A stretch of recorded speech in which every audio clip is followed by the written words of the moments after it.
Warren Aloysius Kimbro was born April 29, 1934 in New Haven, Connecticut. He was one of 8 children to a father who was a factory worker at a steel plant and a mother who was a Republican ward chairwoman.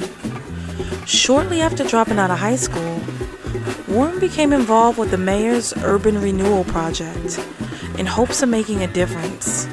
But when it turned his Spruce Street neighborhood into housing projects, a discouraged Warren was fed up. By 1969, Huey P. Newton's Black Panther movement that originated in Oakland, California, had been spreading across the nation, and his disappointment in the renewal program fueled him to join. He was one of the oldest members with a wife and children, which made his residence on 365 Orchard Street the perfect headquarters for the party. Warren had only been involved with the Panthers for 6 months before things took a turn for the worst. Chicago Black Panther leader Fred Hampton had been murdered by the police, which caused Kimbro and other members to become paranoid, but with good reason. FBI Director J. Edgar Hoover had already begun to investigate the group, and they even began to illegally tap their phones. So when the rumor spread that the 19-year-old New York City Black Panther, Alex Radley, was an informant for the FBI, he was aggressively interrogated and tortured at the Warren residence for 3 days by the party.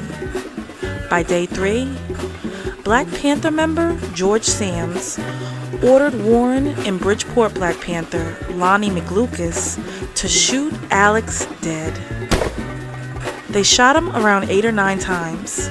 Then the 3 drove Alex to Coginchaug River in Middlefield, Connecticut, to dump his body. It was discovered by a fisherman the very next day. On May 22, 1969, the FBI raided the 365 Orchard Street headquarters and arrested Kimbro and several other Black Panther members. Warren confessed to the murder and received a life sentence. Luckily, he cooperated, and due to his honorable behavior in prison, they reduced his sentence down to 4.5 years. In 1972, while on parole, he was granted permission to attend Harvard University, where he earned a graduate degree in social work. In 1974, Warren was a free man.